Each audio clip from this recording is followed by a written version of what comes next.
ഞാൻ എൻ്റെ ഒരു ഫ്രണ്ടിൻ്റെ ഒരു വീഡിയോ കാണാനിടയായി. പുള്ളിക്കാരൻ സത്യമായിട്ടും കുറച്ച് അത്യാവശ്യം സംഘികളെ വിമർശിച്ചുകൊണ്ട് അല്ലെങ്കിൽ തന്നെ എക്സ് മുസ്ലിമുകളെ വിമർശിച്ചുകൊണ്ടിട്ട ഒരു വീഡിയോ ആണ്. അപ്പം അതിനകത്ത് നാരായൺ സിനിമയുടെ ഒരു പോർഷൻ പ്ലേ ചെയ്തിരുന്നു.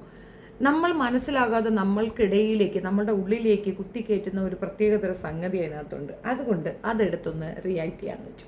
നമുക്ക് അത് ആദ്യം ഒന്ന് കേൾക്കാം. നാരായൺ പോലത്തെ മൂവി ഇന്ന് ഇറക്കി കഴിഞ്ഞാൽ തീരും, പണി തീരും. സംഘികളെ മൂട്ടയുടെ പടക്കം പൊട്ടിക്കും, ഇസ്ലാമികളെല്ലാം പൊട്ടിക്കാൻ പോകുന്നത്. കാരണം എന്താണ്, അതിൽ മറ്റൊരു ഡയലോഗ് ഉണ്ട്, മുരളി ചോദിച്ചിട്ട്. ഇതാണ് ആ ഡയലോഗ്. ആരായി ഹിന്ദു? ഏത് പുരാണത്തിലാ ഹിന്ദു എന്ന് പറഞ്ഞിട്ടുള്ളത്? മഹാഭാരതത്തിൽ, രാമായണത്തിൽ, അതോ ഉപനിഷത്തുകളിൽ? ഏത് ഗ്രന്ഥത്തിലാ ഹിന്ദു എന്ന് എഴുതിയിട്ടുള്ളത്? നാമൊക്കെ മനുഷ്യരാണെന്നല്ലാതെ നമ്മളൊക്കെ ഹിന്ദുക്കളാണെന്നോ നമ്മുടെ മതം ഹിന്ദു മതമാണെന്നോ വ്യാസനോ വാൽമീകിയോ ഋഷിമാരോ ഉപനിഷത്ത് ആചാര്യന്മാരോ ആരെങ്കിലും പറഞ്ഞിട്ടുണ്ടോ? എന്നെ ഹിന്ദു നദിയുടെ തീരത്ത് താമസിക്കുന്ന ആൾക്കാരെ അൽ ഹിന്ദ് എന്ന് ആദ്യം വിളിച്ചത് പേർഷ്യക്കാരാ. അത് ഇവിടുത്തെ ക്ഷത്രിയനെയോ ബ്രാഹ്മണനെയോ വൈശ്യനെയോ ശൂദ്രനെയോ കണ്ടോണ്ടല്ല, നായരെയും നമ്പൂരിയെയും മേനോനെയും പട്ടരെയും കണ്ടോണ്ടല്ല. സനാതന ധർമ്മം പുലർന്നു കാണണമെന്ന് ആഗ്രഹിച്ചൊരു മഹാസംസ്കാരത്തിന് കാലക്രമത്തിൽ ഹിന്ദുമതം എന്ന പേര് വന്നതേ ഉള്ളൂ. ആ അർത്ഥത്തിൽ ഒരു ഹിന്ദു എന്ന് പറയുന്നത് എനിക്ക് അഭിമാനമുണ്ട്. കാരണം ഈ മതമാണല്ലോ ആദിശങ്കരനും വിവേകാനന്ദനും ശ്രീനാരായണ ഗുരുവിന് ജന്മം കൊടുത്തത്. നിങ്ങളൊന്ന് ആലോചിച്ച് നോക്കി, ഇതിൽ പറഞ്ഞ പോലത്തെ ഹിന്ദു എന്ന് പറഞ്ഞാൽ സനാതന ധർമ്മം ഫോളോ ചെയ്യുന്ന ഹിന്ദു എന്ന് പറഞ്ഞിട്ടുള്ള ഒരു സംഭവം എങ്ങനെയുണ്ടായിരുന്നു മുരളിതിൽ പറയുന്നുണ്ട്.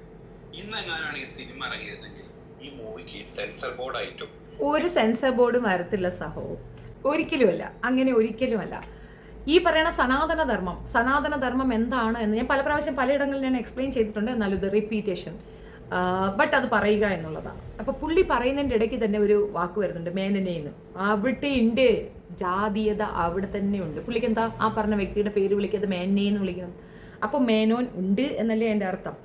ഇത് ഏതോ നല്ല സംഘിക്കുട്ടൻ എഴുതിയ സംഗതി തന്നെയാണ്. ഉള്ളിൽ തീവ്രമായ സനാതന മർമ്മം ഉള്ളിലുള്ള ഒരുത്തൻ എഴുതിയ സംഗതി തന്നെയാണ് പുള്ളി അത് റിപ്പീറ്റ് ചെയ്യുന്നത്. അതിനകത്ത് പ്രത്യേകിച്ചൊരു വലിയ പ്രോബ്ലമാറ്റിക് ആയിട്ട് ഒരു സംഗതിയൊന്നുമില്ല. ഒരു ടീച്ചർ ഒരു ഹിന്ദുമത വിശ്വാസി അറബിക് പഠിക്കുന്നു എന്ന് പറയുന്നത് ഇന്നത്തെ കാലത്ത് അത് വലിയ സുലഭമാണ്. ഈസി ഗോ, ജോലി കിട്ടുക എന്നുള്ളതാണ്. ഭാഷ പഠിക്കുന്നുണ്ട്, ഒരു പ്രശ്നവും ഇല്ല. അങ്ങോട്ട് നോർത്ത് സൈഡിലോട്ടൊക്കെ പോയാൽ ഒരുപാട് പേരെ കിട്ടി. ഏത് കേരളത്തിൻ്റെ നോർത്ത് സൈഡാണ്, അങ്ങോട്ടല്ല. അപ്പോൾ ഇതിനകത്ത് രണ്ടാമത് പുള്ളി പറയുന്ന ഒരു കാര്യത്തിലാണ് എണീത്തിങ്. ആദിശങ്കരനും വിവേകാനന്ദനും നാരായണ ഗുരു.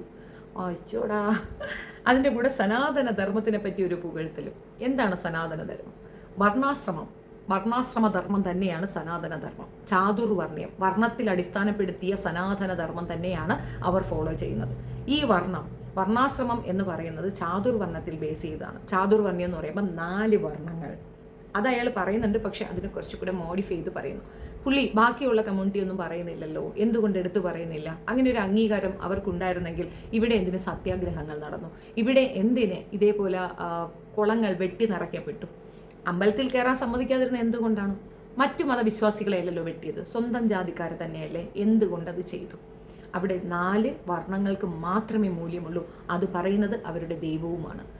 മറ്റ് മതങ്ങളൊക്കെ തന്നെ പറയുന്നത് ഒറ്റ കാര്യമേ ഉള്ളൂ, എല്ലാവരും സമന്മാരാണ്, ദൈവത്തിൻ്റെ മുമ്പിൽ സമന്മാരാണ്, തർക്കമില്ല. പക്ഷെ ഈ വിശ്വാസത്തിൽ ചാതുർവർണ്ണയത്തിനാണ് ബേസ്. അതുമാത്രവുമല്ല, ഈ പറയുന്ന ബ്രാഹ്മൺസിനാണ് മൂല്യം.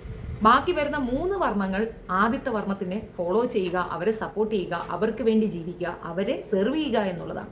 ബ്രാഹ്മണ്യമാണ് സെർവ് ചെയ്യേണ്ട ഒരു ഇതെന്ന്. അതുമാത്രവുമല്ല, ബ്രാഹ്മണനുള്ള ക്വാളിറ്റി, ബ്രാഹ്മണന് ദൈവത്തിൻ്റെ മുകളിലാണ് സ്ഥാനം എന്ന് വരെ പറയുന്നുണ്ട്.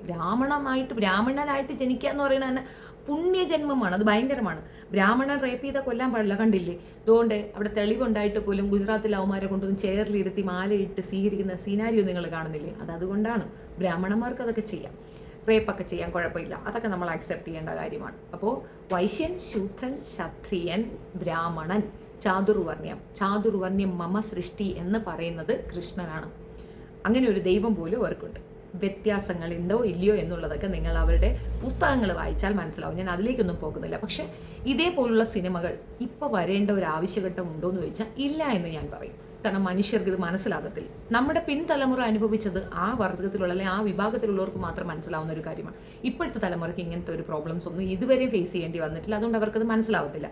മുൻകാലഘട്ടങ്ങളിൽ ജീവിച്ചിരുന്ന മനുഷ്യർക്ക് മാത്രം മനസ്സിലാവുന്ന കാര്യമാണ്. നമ്മളത് പറയരുത്.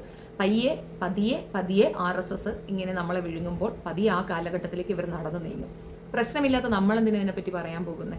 അവരനുഭവിക്കട്ടെ, അപ്പം നമുക്ക് അതിനകത്ത് എന്തെങ്കിലും സൊല്യൂഷനും കൊണ്ട് പോകാം. പണ്ടും അങ്ങനെയാണല്ലോ, നമ്മൾ സപ്പോർട്ട് ചെയ്തുകൊണ്ടാണല്ലോ അവർക്ക് രക്ഷ കിട്ടിയത്. അതവർക്ക് ബോധ്യപ്പെടണമെങ്കിൽ അനുഭവിക്കട്ടെ എന്ന് മാത്രം പറഞ്ഞുകൊണ്ട് മാറി നിൽക്കുക. ഇന്ന് കിട്ടുന്ന ഫ്രീഡം, അതായത് അമ്പലങ്ങളിലായാലും എല്ലാ ഇടങ്ങളിലും കിട്ടുന്ന ഒരു ഫ്രീഡം അന്ന് അവർക്ക് ഉണ്ടായിരുന്നില്ല. കുഴി കുത്തി ആഹാരം കൊടുക്കുന്നു, സഹ ജീവിക്കുകയാണ് കേട്ടോ, മറ്റൊരാൾക്കല്ല. വീട്ടിൽ ജോലിക്ക് വരുന്നവരോട് മര്യാദയ്ക്ക് പെരുമാറിയില്ലെങ്കിൽ ഇന്ന് വീട്ടിൽ ജോലിക്കാരെ കിട്ടാത്തൊരവസ്ഥയുണ്ട്. അന്നത്തെ കാലഘട്ടത്തിൽ അങ്ങനെയല്ല. അങ്ങനെ ഒരു ജോലി കിട്ടുക തന്നെ വലിയ കാര്യമാണ്. മാത്രവുമല്ല അതിൽ ആഹാരം കിട്ടുക എന്ന് പറയുന്നത് അതിനേക്കാൾ വലിയ കാര്യമാണ്. അപ്പോൾ അവർക്ക് കിട്ടുന്ന ഒരു പരിഗണന എന്തായിരുന്നുവെന്ന് പഴയകാല കുറേ സിനിമകൾ കണ്ടാൽ മാത്രം മനസ്സിലാവും. അപ്പോൾ ഈ നാരായൺ പോലുള്ള സിനിമകൾ ഇനിയും വരട്ടെ, ഒരു കുഴപ്പവുമില്ല. അത് നല്ല മിക്സഡ് ആണ്, പല കാര്യത്തിനെയും വെളുപ്പിക്കാൻ ശ്രമിച്ചൊരു സംഗതിയാണെന്നാണ് എനിക്ക് മനസ്സിലായത്. പുള്ളി ഈ പറഞ്ഞതിനോടൊന്നും എനിക്ക് താല്പര്യമില്ല. പിന്നെ നാരായണ ഗുരു, എന്നാണ് നാരായണ ഗുരു ഹിന്ദു ആയത്? ഇവിടെ കേരള ഹൈക്കോടതി ഉണ്ടാകുന്നതിന് മുമ്പ് തിരുവനന്തപുരം കോടതിയാണ് ഹൈക്കോടതി പോലെ. അപ്പം ആ കോടതിയിൽ പോലും പുള്ളിക്കാരൻ ഹിന്ദു സന്യാസി അല്ല എന്ന് വിധി വന്നിട്ടുണ്ട്. അത് മാത്രമല്ല, ഹൈക്കോടതി വന്ന സമയത്ത് അവിടെയും വന്നിട്ടുണ്ട് അങ്ങനെ ഒരു വിധി. അദ്ദേഹം ഒരു ഹിന്ദു വിശ്വാസിയല്ല എന്നും ഹിന്ദു സന്യാസിയല്ല എന്നും ആ പറയുന്ന മഠം ഒരു ഹിന്ദു മഠമല്ല എന്നും ഒക്കെ വിളിച്ചിട്ടു എന്ന് പറഞ്ഞിട്ടുണ്ട്, വിധി വന്നിട്ടുണ്ട്. പിന്നെ എങ്ങനെയാണ് നാരായണ ഗുരുവിനെ ഈ ആദിശങ്കരൻ്റെ കൂടെ ചേർത്ത് കിട്ടുന്നത്, വിവേകാനന്ദ സ്വാമിയുടെ കൂടെ ചേർത്ത് കിട്ടുന്നത്? പണ്ട് നാരായണ ഗുരു പറഞ്ഞിട്ടുള്ള ഒരു കാര്യവും കൂടെ എടുത്തു വെച്ച് വേണമെങ്കിൽ പറയാം. ബ്രിട്ടീഷുകാരുടെ ഭരിക്കാൻ വന്നുകൊണ്ടാണ് ഞാൻ സന്യാസി തന്നെ ആയത്, അല്ലെങ്കിൽ ഞാൻ സന്യാസി പോലും ആവത്തില്ല. ചമ്പൂകൻ്റെ അതേ അനുഭവം എനിക്കുണ്ടാകുമെന്ന് പറഞ്ഞ് കേട്ടിട്ടില്ലേ? ആ സെയിം സാധനം തന്നെ. പല പ്രാവശ്യം താൻ ഈ മതത്തിലില്ല എന്ന് അടിച്ചു പറഞ്ഞിട്ട് പിന്നെയും പുള്ളിയെ ഇങ്ങനെ മതവാദിയാക്കുന്നതിനുള്ള ഇത് നിങ്ങൾക്ക് മനസ്സിലാവുന്നില്ലെങ്കിൽ ഒന്നും പറയാനില്ല. മുരളിച്ചേട്ടൻ പറഞ്ഞ ഡയലോഗ് വളരെ ആപ്റ്റായിട്ട് നല്ലൊരു സംഖ്യ എഴുതി കൊടുത്ത ഡയലോഗാണ്. സനാതന മർമ്മത്തിനെ അങ്ങ് പൂരിപ്പിച്ച് സന്തോഷിപ്പിച്ച് അത് ഭയങ്കര സംഗതിയായിട്ട് കാണിക്കുമ്പോൾ 100 വർഷം മുമ്പുള്ള ചരിത്രങ്ങൾ എടുത്തു വെച്ച് വായിച്ചാൽ മാത്രം മനസ്സിലാകും എന്താണ് സനാതനമെന്ന്. താഴ്ന്ന ജാതിക്കാർ പോട്ടെ, ഈഴവ കമ്മ്യൂണിറ്റിക്ക് പോലും 90s ശേഷമാണ് അവർക്ക് പോലും എഡ്യൂക്കേഷൻ ഓക്കെ എന്ന് പറഞ്ഞത്. ഇവിടെ ഇംഗ്ലീഷ് വിദ്യാഭ്യാസം വന്ന സമയത്ത് തന്നെ പറ്റത്തില്ല എന്ന് പറഞ്ഞു. ഈഴവ കമ്മ്യൂണിറ്റിക്ക് പോലും അത് പഠിക്കാൻ ഒക്കത്തില്ല എന്ന് പറഞ്ഞു. ഏറ്റവും കൂടുതൽ എഫർട്ട് എടുത്തതും കഷ്ടപ്പെട്ടതും സ്ട്രഗിളിൽ കൂടെ നേടിയെടുത്തതും ഒക്കെ ഈഴവ കമ്മ്യൂണിറ്റിയാണ്. അതുകൊണ്ടാണ് അവർക്ക് അങ്ങനെ ഒരു സംഗതി ഉണ്ടായി തന്നെ കിട്ടിയത്. ഏത് ആ പറയുന്ന മഠവും അതിനോടനുബന്ധിച്ച്. മഠം എന്ന് പറയുമ്പോൾ നാരായണ ഗുരു ഭയങ്കര റിച്ച് ആയതുകൊണ്ടല്ല, അദ്ദേഹത്തിനെ വിശ്വസിച്ച് ഒരുപാട് പേര് ഇപ്പോൾ വക്കഫിലേക്ക് പൈസ കൊടുക്കുന്നത് പോലെ കൊടുത്ത വസ്തുവകകൾ തന്നെയാണ് അദ്ദേഹത്തിൻ്റെ കയ്യിലുണ്ടായിരുന്നത്. അതിന് വേണ്ടിയിട്ട് ബഹളം വയ്ക്കുന്ന കൂട്ടത്തിൽ കൊണ്ടുപോയി പരാതി കൊടുത്തിട്ട് നാരായണ ഗുരുവിന് തലയ്ക്ക് സുഖമില്ലാത്ത ആളാണെന്ന് വരുത്തി തീർക്കാനുള്ള ശ്രമഫലമായി കോടതി വിധിയാണ് ഉണ്ടായത്. അദ്ദേഹം ഒരു ഹിന്ദു മതവിശ്വാസിയല്ല, അദ്ദേഹം ഒരു ഹിന്ദു സന്യാസിയല്ല, മഠം ഒരു ഹിന്ദു മഠമല്ല എന്നുള്ള വിധിയൊക്കെ വന്നിട്ടുണ്ടായിരുന്നു. അപ്പം ഇതോടനുബന്ധിച്ച് കുറേയധികം കാര്യങ്ങളുണ്ട്. ഞാൻ അത്രയൊന്നും പോകുന്നില്ല. ഇത് കണ്ടിട്ട് പുള്ളി ചിലപ്പോൾ അറിവില്ലായ്മ ഉണ്ടായിരിക്കാം, ചിലപ്പോൾ ഇത് കണ്ടപ്പോൾ കേൾക്കുന്നവർക്കും തോന്നിയിട്ടുണ്ടാകുമോ സനാതനം എന്ന് പറയുന്ന ഭയങ്കര സംഭവമാണ്. സനാതനം എന്ന വേർഡിൻ്റെ അർത്ഥം തന്നെ ഒരിക്കലും മാറ്റാൻ കഴിയാത്തതാണ്. സനാതന ധർമ്മം എന്ന് പറയുന്നത് വർണ്ണാശ്രമ ധർമ്മം തന്നെയാണ്. വർണ്ണാശ്രമ ധർമ്മം എന്ന് പറഞ്ഞു കഴിഞ്ഞാൽ ചാതുർവർണ്ണയമാണ്. ചാതുർവർണ്ണയം എന്ന് പറഞ്ഞു കഴിഞ്ഞാൽ 4 വർണ്ണത്തിൽ അടിസ്ഥാനപ്പെടുത്തിയിട്ടുള്ളതാണ്. ആ 4 വർണ്ണം എന്ന് പറയുന്നത് 4 ജാതികളാണ്. 4 ജാതികളെ മാത്രമേ അംഗീകരിക്കുന്നുള്ളൂ എന്ന് കൃഷ്ണൻ പോലും പറഞ്ഞിട്ടുണ്ട്. റിപ്പീറ്റഡ്ലി പറയുന്നില്ല. ചാതുർവർണ്ണയം മമ സൃഷ്ടി എന്ന് പറഞ്ഞത് കൃഷ്ണനാണ്. കൃഷ്ണ ദൈവം തന്നെയല്ലേ? ആണല്ലോ. അപ്പോൾ അത് തന്നെയാണ് കഥ. മറ്റെല്ലാവർക്കുമുള്ള ദൈവങ്ങൾ സമന്മാരായി കാൽക്കുലേറ്റ് ചെയ്യുമ്പോൾ ഇവിടെ ഒരു ദൈവം പ്രത്യേകതയുണ്ടെന്നും അത് എൻ്റെ സൃഷ്ടിയാണെന്നും പറയും. ഇനിയിപ്പം കൃഷ്ണൻ്റെ കാലഘട്ടത്തിൻ്റെ കാര്യം പറഞ്ഞുകൊണ്ട് ആരും പരാതിക്ക് വരണ്ട. ശംഭൂകവധം എടുത്തു വെച്ച് നോക്കിയാൽ തന്നെ രാമൻ്റെ കാലഘട്ടത്തിലും സെയിം തിങ് തന്നെയാണ് നടന്നിട്ടുള്ളത്. അങ്ങനെ ഓരോ കഥകളും എടുത്തു നോക്കിയാൽ അതിനകത്തൊക്കെ ആ ജാതീയ വിഭാഗീയതയും വർഗീയതയും ഒക്കെ കാണാൻ കഴിയും. ഇതൊന്നുമില്ലാത്ത മറ്റൊരു കമ്മ്യൂണിറ്റി ഇവരെ കോപ്പി അടിച്ചുകൊണ്ട് അതിനേക്കാൾ വൾഗറായി മുന്നേറുന്നു എന്നുള്ളതും വാസ്തവം. ഏത് ക്രൈസ്തവ കമ്മ്യൂണിറ്റി ഇപ്പുറത്തും കുറവല്ല. ഷിയ സുന്നി ഡബ്ബ ഡുപ്പ എന്ന് പറഞ്ഞാൽ അവരും വരുന്നുണ്ട്. എന്ത് തന്നെയായാലും മനുഷ്യനെ മനുഷ്യനായി കണക്കാക്കാതെ അധകൃതനായും അധമനായും മനസ്സിലാക്കാൻ കഴിയാതെ സഹജീവിയെ മാറ്റി നിർത്തുന്ന ഒരു വൃത്തികെട്ട ആ ഒരു മനസാക്ഷിയില്ലായ്മയാണ് നമ്മൾ കാണിക്കുന്നത്. അല്ലാതെ ഒരു മതത്തിനോടും വിദ്വേഷമില്ല. നല്ലത് തന്നെയാണ്. പൈതൃകങ്ങൾ കാത്തു സൂക്ഷിക്കേണ്ടതാണ്, സംസ്കാരങ്ങളും കാത്തു സൂക്ഷിക്കേണ്ടത് തന്നെയാണ്. പക്ഷേ പണ്ട് കാലഘട്ടത്തിലുള്ള ചാതുർവർണ്ണയവും അതിനോടനുബന്ധിച്ചിട്ടുള്ള സനാതനവും കാത്തു സൂക്ഷിക്കാൻ പോകല്ലേ.